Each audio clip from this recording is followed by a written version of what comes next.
Halo semuanya, perkenalkan nama saya Giwina Tasya, saya mahasiswi Universitas Mercubuana, Prodi S1 Akuntansi, angkatan 2020. Pada kesempatan kali ini, sesuai dengan judul videonya, saya akan berbagi mengenai cara input tabulasi data sekunder pada software statistik. Dan software yang saya gunakan pada kesempatan kali ini yaitu SPSS versi 26. Nah, video ini juga sebagai bentuk pemenuhan tugas besar satu saya pada mata kuliah Statistik Bisnis dan Praktikum dengan dosen pengampu Ibu Dr. Erna Setiani, SE MSI. Semoga video yang saya buat ini dapat bermanfaat bagi rekan-rekan sekalian ya. Mari kita mulai input datanya. Baik, pertama-tama tentunya kita harus sediakan data sekundernya perusahaan yang memproduksi ban kendaraan. Di sini saya memiliki data aset, liabilitas, ekuitas, penjualan, dan juga laba. Dan ini untuk keterangan waktunya saya ambil annual report tahun 2019 hingga 2021. Lalu untuk data ini merupakan data variabelnya. Untuk DAR, DER, dan ROE merupakan variabel X dan NPM sebagai variabel Y. Jadi kita langsung saja buka software SPSS-nya. Di sini kita lihat ada data view dan juga variable view. Kita buka variable view-nya ya. Nah, di sini kita bisa langsung masukkan X1, lalu X2, X3, dan X4, dan terakhir Y.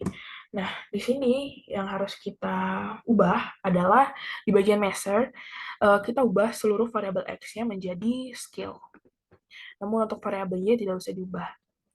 Lalu labelnya kita masukkan sesuai dengan data yang kita miliki ya teman-teman, rekan-rekan sekalian. Kalau sudah seperti ini, kita ke data view, lalu kita lihat di sini sudah berubah ya rekan-rekan sekalian. Kita copy data variabelnya saja. Jadi untuk aset sampai dengan laba tidak usah di copy, jadi kita copy bagian ininya saja. Variabel X dan Y-nya kita copy, lalu kita masukkan ke SPSS. Tinggal paste saja. Nah, kita pertama adalah uji regresinya dulu. Jadi kita langsung ke analyze, kita ke regression, lalu kita ke linear. Nah, di sini terdapat beberapa kolom nih, rekan-rekan sekalian. Kita masuknya hanya dependent dan independent.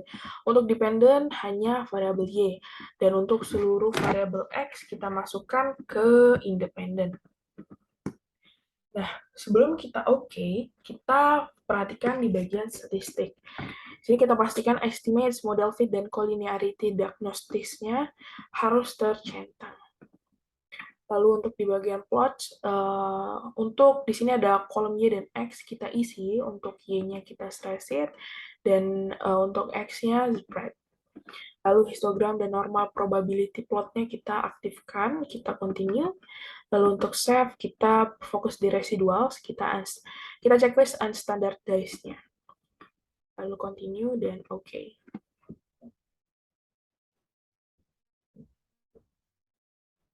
Hasil uji regresinya. Sini sudah terdapat variabel X-nya. Oke. Nah, di sini sudah ada diagram ya. Oke, kita lanjut dulu. Selanjutnya kita analyze. Kita lihat uji normalitasnya di analyze. Lalu kita non-parametric test. Lalu kita legacy dialogues. Dan kita buka yang one sample Kolmogorov. Nah, di sini sebelum kita lanjut, di sini data view-nya sudah bertambah ya, ada hasil dari regression-nya. Nah, data inilah yang kita masukkan ke test variable list-nya.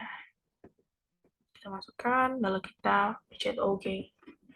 Nah, disinilah hasil dari one sample Kolmogorov-Smirnov test. Data sekunder ini dapat dinyatakan normal ketika memiliki asumsi sigma di atas 0,05. Jika angka tersebut di bawah 0,05, maka perlu dilakukan pengobatan pada data tersebut. Nah, data yang saya miliki pada saat ini menunjukkan angka 0,012, sehingga data yang saya miliki normal, karena dia di atas 0,05 ya. Lalu kita bisa lihat di sini, uh, selanjutnya kita bisa lihat untuk uji multikolinearitas, kita dapat lihat di bagian sini ya teman-teman, di coefficient. Kita fokus kepada collinearity statistics. Di sini ada tolerance dan FIF. Di sini tolerance itu harus di atas 0,1 dan untuk VIF harus di bawah 10. Sehingga kita lihat di sini untuk tolerance seluruhnya di atas 0,1 ya teman-teman. Dan FIF-nya di bawah 10 sehingga data ini tidak terjadi gejala multikolinearitas sehingga benar adanya bahwa data ini adalah normal. Lalu kita selanjutnya ada uji heterokedasitisitas. Nah, untuk uji ini kita dapat lihat di bagian diagram scatter plot. Nah, apa yang menjadi pertanda bahwa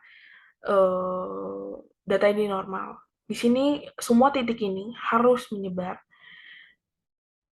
jauh dari variabel X dan Y. Gitu.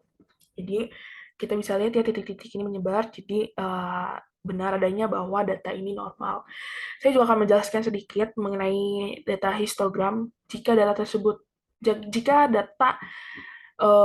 dapat dibilang normal ketika kita melihat diagramnya seperti ini.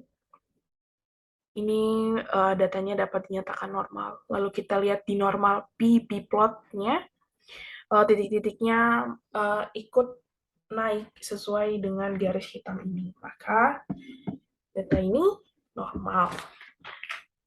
Sudah selesai, kita save ya datanya, kita save as. Kita save as ini data sekunder. Ini setelah kalian sesuaikan dengan kalian. Di sini saya masukkan data pribadi saya. Kita save. Ini merupakan data outputnya ya teman-teman sekalian. Kita close, lalu kita save data inputnya di sini.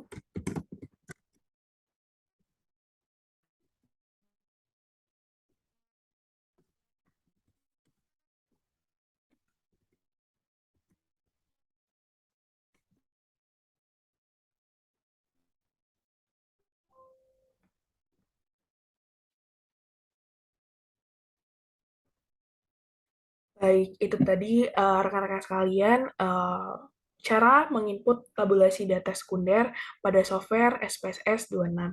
Semoga video yang saya buat ini dapat bermanfaat dan semoga kalian mengerti apa yang saya terangkan. Terima kasih semuanya sudah menonton sampai dengan akhir. Saya juga memiliki video mengenai cara input tabulasi data primer. Jika kalian berkenan untuk menontonnya, saya akan menaruh linknya di kolom deskripsi ya teman-teman. Terima kasih semuanya yang sudah menonton. Sampai jumpa di kesempatan lainnya. Dadah!